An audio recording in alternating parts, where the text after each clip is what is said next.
All right, welcome in everybody. Hopefully everybody having a great day. Appreciate y'all for clicking in the video. Hope y'all decide to give me a like, comment, and subscribe if y'all find any tips, anything that will help you all throughout this video. So today we starting off with our 7-round liner on these letters. I basically outlined them with the 7-round liner. Not all the way saturated lines, but basically just to map them out, just so I could come back with, that's the what, 15 flat mag. I shaded them in, and I always go down size to the 7 curve mag. Once I see any edges that need to be hit, I will tighten them up with the curve mag, and if it can't be tightened up with the curve mag, downsize to that 7-round liner and tighten up any space that need to be done. But always make sure whenever you wipe down your last part of the tattoo, last part of whatever area you're in, just double check it. It don't hurt to double check, look over it, because you always will find something. So just keep looking over your work and make sure you don't see nothing imperfections. You're gonna always see it, but sometimes you do just have to know when to stop, especially if you hit the skin multiple times already. You don't want to cause no scar or anything like that, but definitely hit those spots, get them out the way. So touch up time come around, that's one less thing you got to do. So I basically repeated that whole process throughout this whole hand piece, all the letters.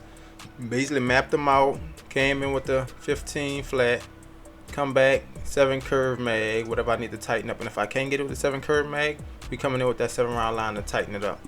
And the technique that I use is the same technique when I'm packing color, small circles. That's how you get that good saturation in the skin to where it ain't gonna fade out, because if you don't really get it saturated, it definitely will start lightening up early on within them 2 weeks of healing up. And that's when your colors start to look all blotchy. Basically you see spots in it, you don't want that. And with the shading on top of the hand, I basically started with like a dark medium tone, because once it heal up, I don't want this to be real dark, but I know the hands also fade as well. They're known for fading, especially close to those knuckles. So I didn't go with the basic medium, I went a little bit darker than the medium. So once it heal up, it still will be like dark, but not too dark, and it's gonna hold up over time. That's one thing you want to know when tattooing hands, like the areas that fade and the areas that try to hold up over time. The side of the hand definitely try to fade. The middle, where the words at, definitely hold up over time. So by knowing those things, it's easy when you like doing them back to back, like your second time doing it, you'll definitely know those areas that fade and those that don't. So the areas that you really have to go over and work more than other areas. But don't worry about that, because that's something that you definitely learn with the experience. Over time, you definitely get comfortable. Just like tattooing matching tattoos. The first tattoo, you'll take about 20 minutes. Second tattoo, you're definitely going to probably knock it out within 10-15 minutes, because your body and muscle memory is already there. And as we start working on a little drip right towards the wrist underneath the letters, we definitely use the 15 curve or the 15 flat mag most of the time to block in all those shades. Unless I had to come directly around one of the drips to make sure it's structured out, I definitely use my 7 curve mag. I always tighten up 7 curve mag, block in with the 15. But I'm definitely about to start on back using my 13 curve mags for my portraits. So while I was doing my letters, I tend to line at 7 volts with the Ambition Ninja machine, because it hits hard. It's a 4mm stroke. So definitely I use the 7mm, and then once I shade with that machine, I'll go down to 6.5. But currently I'm using the FKI Zion machine. And the Zion machine definitely hit a lot softer. It's about a 3.2 stroke, so it definitely hit a lot softer when doing this shading.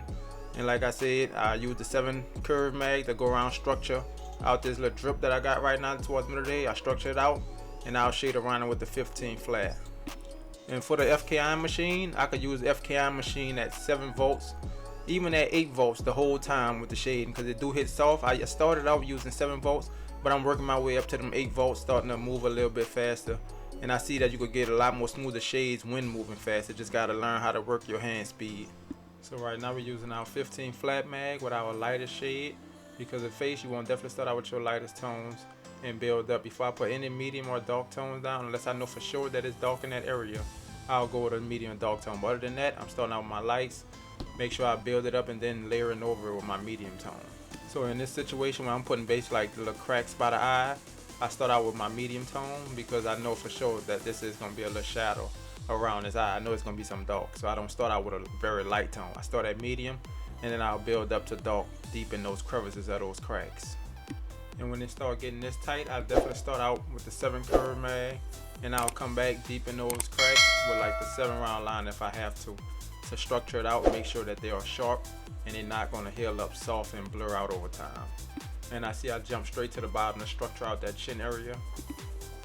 And I don't know if y'all seen the camera angle flip, but I definitely try to make it a better customer experience. And also for y'all on the stream, the customer can view it on the TV and y'all can also view it straight on, because I know a lot of people was like, it's upside down. Yeah, it's upside down because once he hold his arm up, it's going to be upright, and that's how he wanted it. So when he hold his arm up, you're going to see that tattoo. And that's one of the things you definitely also have to look out for when tattooing. You see those skin breaks, like his skin is basically like cracked, like he popping out of something broken right there. That's why I always leave those edges with no ink there, so when it heal up, the shades is gonna make that pop out. Those light areas, it's gonna pop out, just like how the drip down the middle of his head. I only shaded the middle of that drip. Everything else around it is skin break, so that's gonna pop out. So I'll definitely say skin breaks is definitely just as important as putting down your dark shadows, your black tones. That's something that will hold your tattoo together. This is something I had to learn the hard way. Like when you just shading the tattoo fully, you'll notice, especially if the person like got a darker skin tone, it would just look black. You don't got no skin breaks, that whole tattoo just gonna look black. So you definitely need skin break. That's one thing you definitely gotta learn. Definitely plays a big role in the longevity of a tattoo. And that's another thing I could tell y'all as well. Don't be scared to put down black, because when you think you got it all the way black, once it heal up, it definitely don't look near as black as it looked once it was fresh. So remember, like 10% of the tattoo definitely gonna come out during the healing process. So sometimes you do want to push a little bit darker than you expect. But as a beginner, don't follow that advice. Definitely start out light and build up until you get used to your tones and how they heal. Alright y'all, and this is another thing. A lot of people be like, why you putting white in the tattoo? Why you putting white in the tattoo? White definitely helps pop the tattoo out. But one thing I'll tell you for sure, don't depend on white to make your tattoo. A lot of people tend to put a whole lot of white in their tattoo, expecting it to look better, but no, a lot of the white does come out. Sometimes it stay, but depending on white to make your tattoo is the wrong mindset for that. So you definitely want to use white only to enhance the small parts in your tattoo that will make it sharp and stand out. Because sometimes they do got like people that heal up with white because they're in the sun a lot and they do tend to turn yellow. That's why I said don't depend on the white. You only use small pieces. So if there is in the sun, they're not taking care of their tattoo and it do look yellow, it's only on a small portion of your tattoo. But if you do it all white, yeah, you're gonna have a horrible tattoo at the end of the day. And it definitely will fall out if you ain't got no blacks to hold it together. And I'm talking about a tattoo as a whole. If it don't got no blacks to hold it together, it's definitely gonna soften and fall out. But I can definitely say majority of my tattoos, even like these portraits, majority of it is done with either the 15 mag or the 7 curve mag. I rarely use the liner, especially when going for realistic. Remember, realistic don't have no lines in it, so you're using your dark shadows to create that structure of the whole tattoo to hold it together.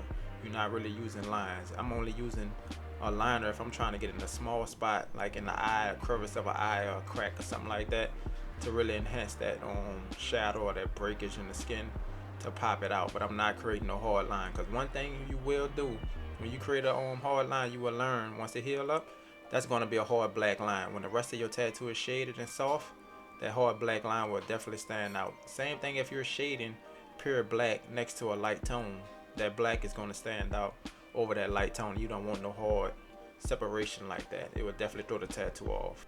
Alright, appreciate you all. If you all made it this far, hopefully y'all learned something. But definitely at the end, I always make sure I get my pictures, get my videos. You gotta post it online. People gotta be able to see what you can do, you know. So I always make sure I get those pictures in. If you're gonna be in the tattoo industry, that's one thing you have to do. You have to market yourself, have to put yourself out there. People have to see what you can do, because guess what? If people don't see what you can do or they don't know about you, how can they come get a tattoo from you? You always gotta keep that in the back of your mind. Alright y'all, until next time, but y'all keep on grinding out there, keep on practicing. Whatever y'all learn from here, please apply it to y'all daily life. If you don't apply it, it's worthless information. So y'all keep grinding, keep going. Can't stop, won't stop. See y'all in the next video.